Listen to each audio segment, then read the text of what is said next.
Ahora estoy despierto. Desde la niñez todos me consideraban un pervertido. Por supuesto, todos trataban de convencerme de que nadie en su sano juicio sería capaz de experimentar lo mismo que yo. Por eso aprendí a mentir.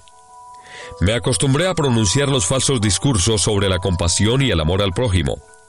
Pero en el fondo, estaba seguro de que todo hombre, en el fondo, es un criminal nato. Creo que entre todos los placeres, el único digno de llamarse así es poder contemplar los sufrimientos de otras personas. Considero que todo hombre en su estado primitivo puede desear una sola cosa: infligir sufrimientos a sus semejantes. Nuestra cultura no nos permite dar la rienda suelta a nuestros deseos y fantasías. Los siglos de la esclavitud han tergiversado la naturaleza humana, haciéndonos creer en que disfrutar de la agonía ajena es un pecado mortal. Realmente existen algunas personas capaces de sentir una compasión sincera por los demás, pero es tan solo un espejismo y el engaño de los sentidos.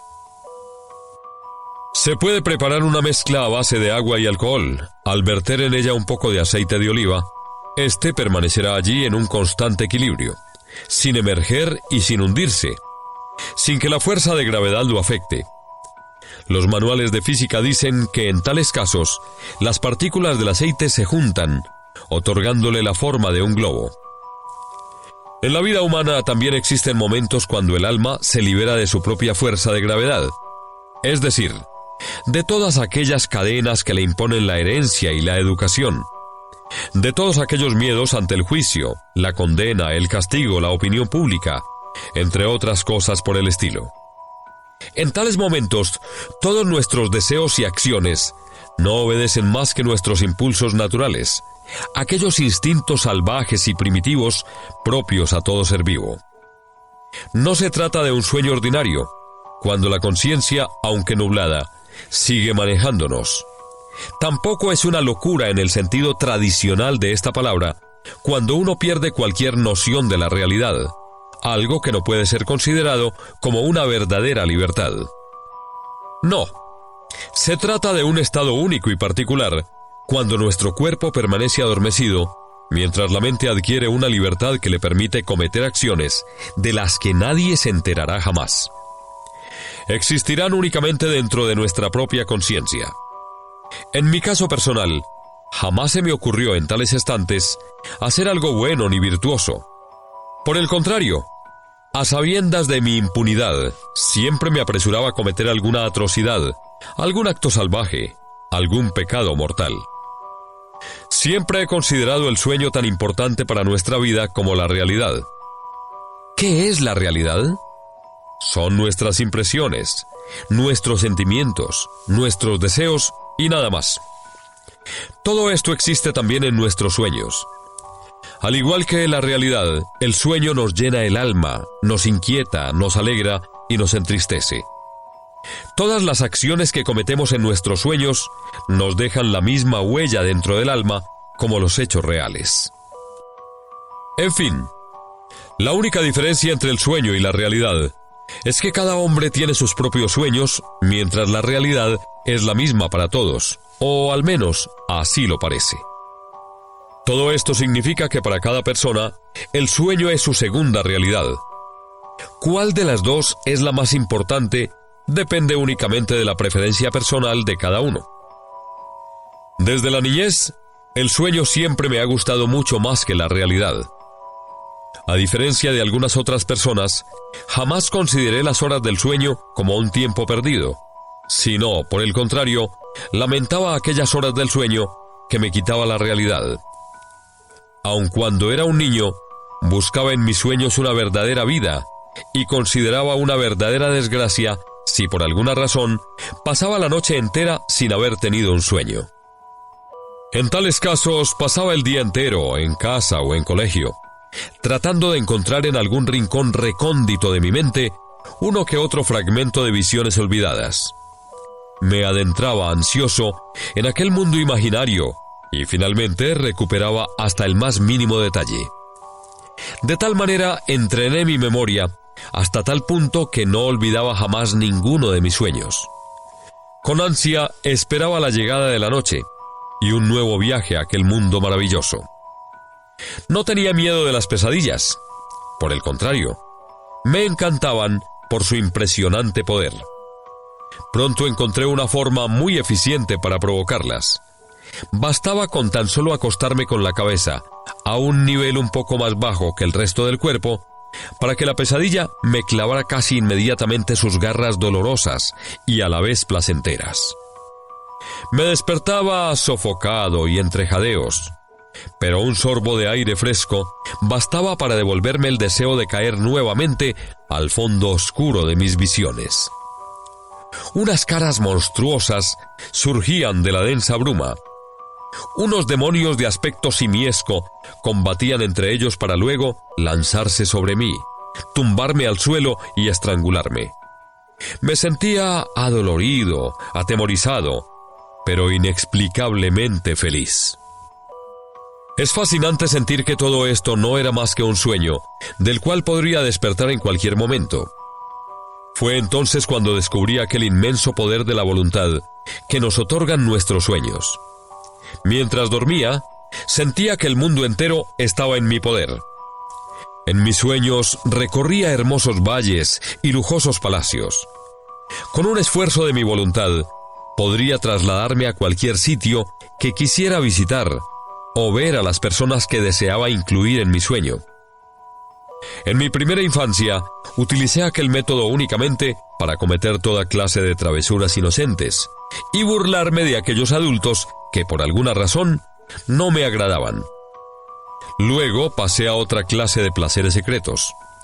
Violaba a las mujeres, cometía asesinatos y finalmente me convertí en un verdugo. Fue entonces cuando supe que el deleite y el éxtasis eran algo más que simples palabras.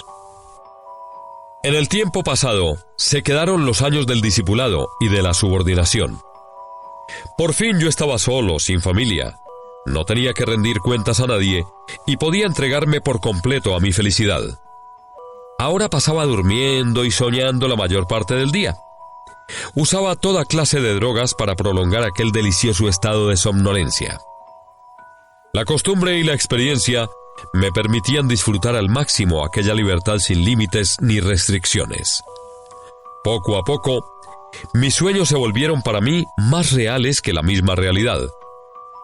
Ahora vivía sumido en mis pecados secretos y al mismo tiempo podía contemplarlos desde lejos, como un testigo. Veía a mi propio fantasma actuando en mis sueños.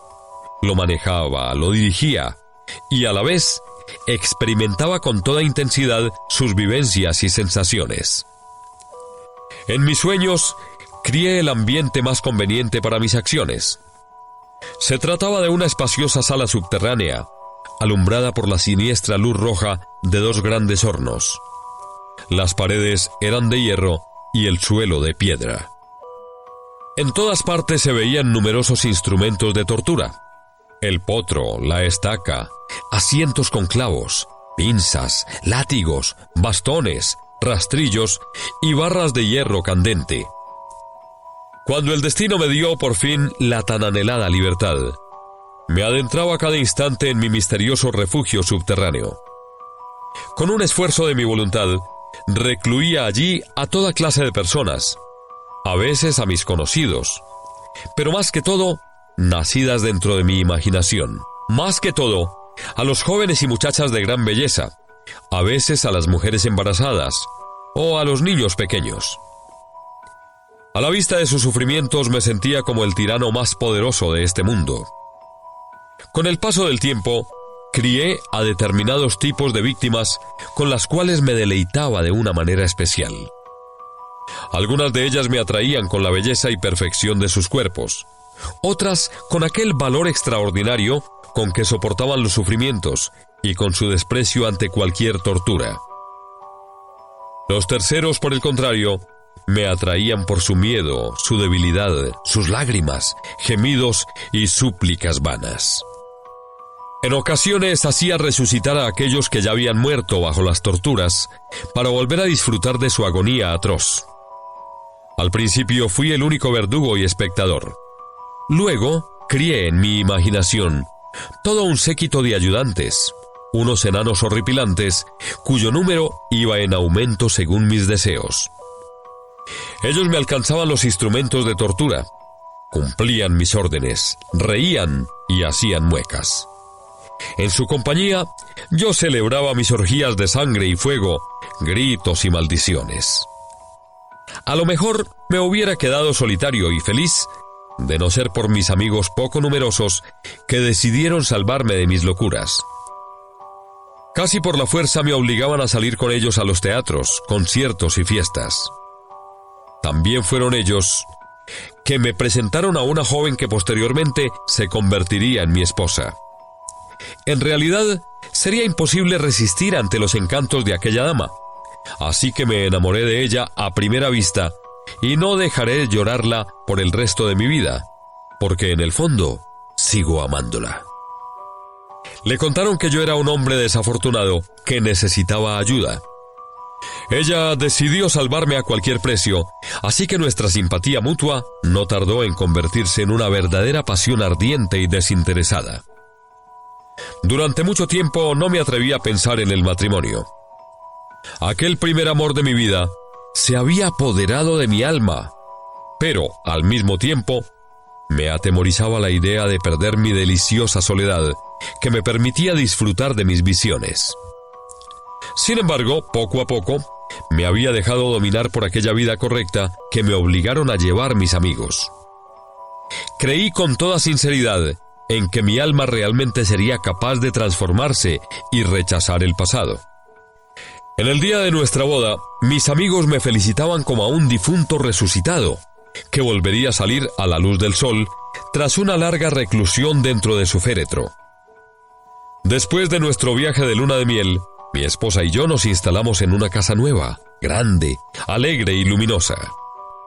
Traté de convencerme de que las noticias mundanas me interesaban al igual que a cualquier otro hombre de mi círculo. Leía los periódicos, hacía y recibía visitas, y no volvía a dormir de día. En las noches, tras las apasionadas caricias amorosas, me sumía en un sueño oscuro y semejante a la muerte, sin visiones ni emociones. En medio de aquella ceguera, me sentía dispuesto a celebrar aquella recuperación, aquel retorno de la locura a la normalidad. Sin embargo, en el fondo nunca dejé de desear aquella otra clase de placeres. La realidad no hizo más que ocultarlos, pero no pudo erradicarlos del todo. Incluso en los momentos más felices de nuestra luna de miel, jamás dejé de sentir el ansia de nuevas impresiones, mucho más intensas y deslumbrantes que cualquier placer amoroso. Cuando yacía con mi dulce esposa, sentía un insuperable deseo de llevarla conmigo a mi orgía nocturna y ver cómo su bello rostro se deformara por los sufrimientos infligidos a su cuerpo. Luché como pude conmigo mismo, tratando de preservar la cordura, pero ninguno de los argumentos de la razón pudo causar el efecto deseado. En vano busqué distracciones, tratando de no quedarme solo por mucho tiempo, pero la tentación era tan grande que no sabía dónde podría escaparme de ella. Finalmente me rendí.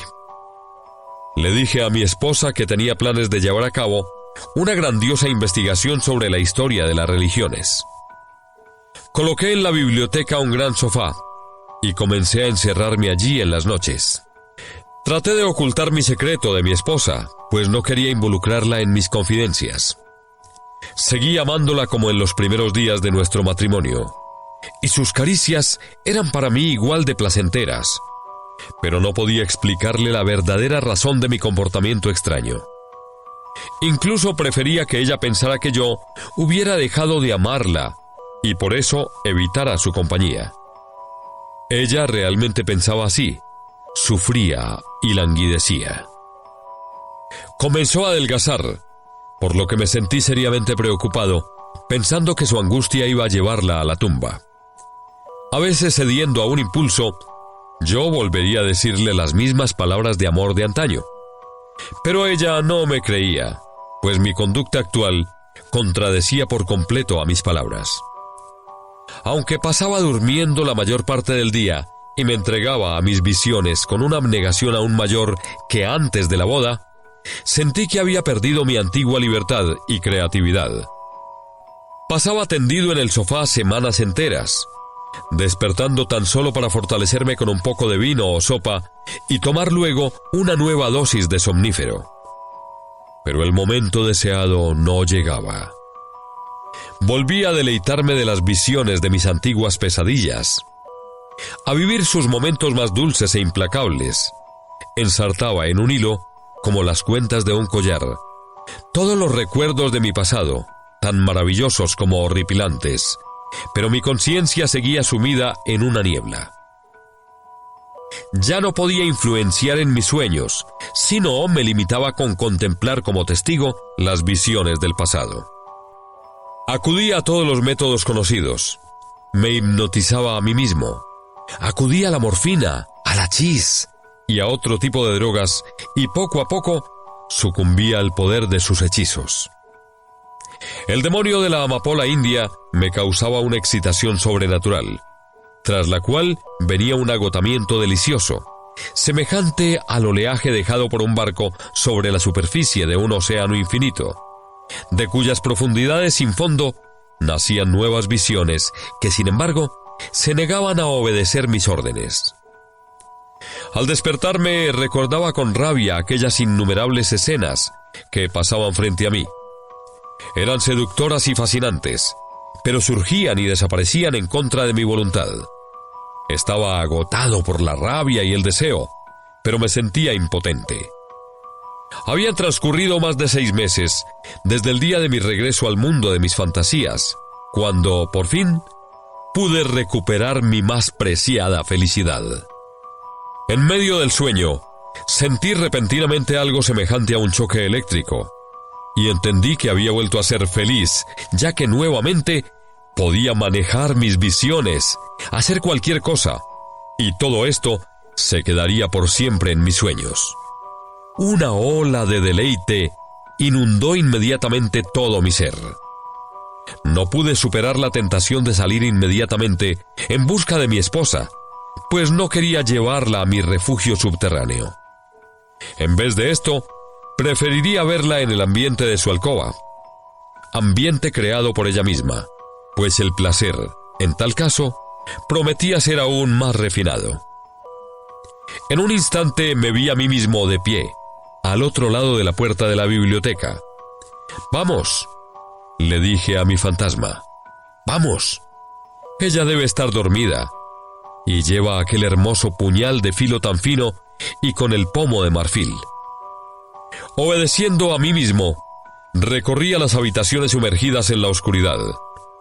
Me pareció que no estaba moviendo mis pies, sino volaba, como en un sueño. Al cruzar la sala, vi a través de la ventana los tejados de la ciudad y pensé, no es más que un sueño, estoy durmiendo. No se veía la luna, pero el cielo centelleaba por las estrellas. Mis fieles enanos se asomaron por debajo de las poltronas, pero les ordené desaparecer. En silencio abrí la puerta de la alcoba de mi esposa. Un velón dispersaba la oscuridad, así que yo veía con nitidez a mi esposa dormida. Yacía en su cama tan indefensa, menuda y frágil, con su cabello recogido para la noche en 2 trenzas largas.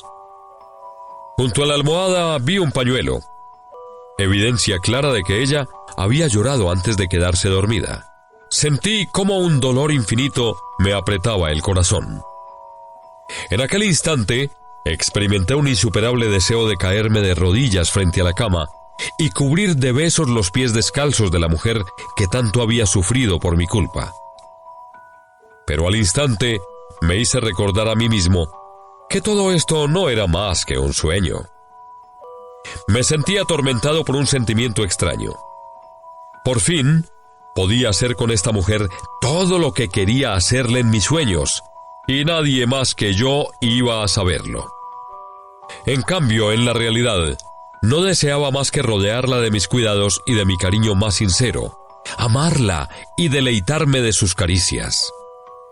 Al inclinarme sobre mi esposa dormida, le apreté con fuerza la garganta para que no pudiera gritar.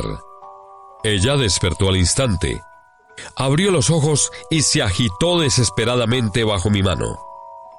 Intentó liberarse, apartarme, decir algo, y no apartaba de mí sus ojos enloquecidos.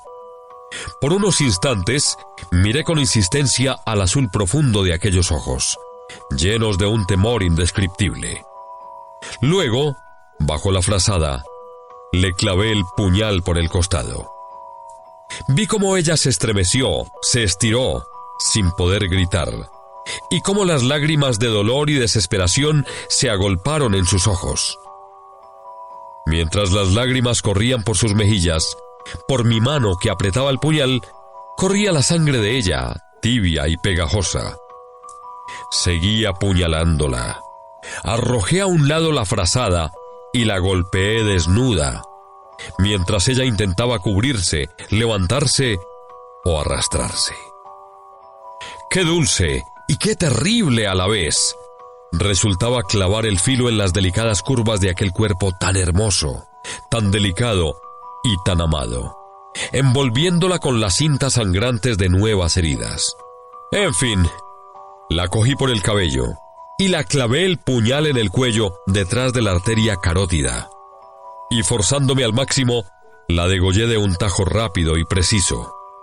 Brotó un chorro de sangre cuando ella, incluso moribunda, se esforzó por respirar mientras sus brazos se movían espasmódicos, como si ella tratara de aferrarse a algo.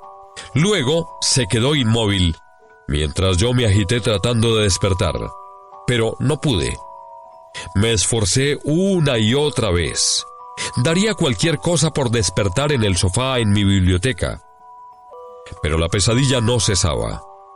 Estaba en la alcoba de mi esposa, y el cuerpo de ella, ensangrentado y desfigurado, yacía sobre la cama. En la puerta, con velas en sus manos y caras desfiguradas por el horror, se agolpaban los sirvientes, que, atraídos por el ruido, acudieron a la alcoba. Todos me miraban atemorizados, pero yo no los veía. Fue entonces cuando entendí que no estaba soñando. Fin.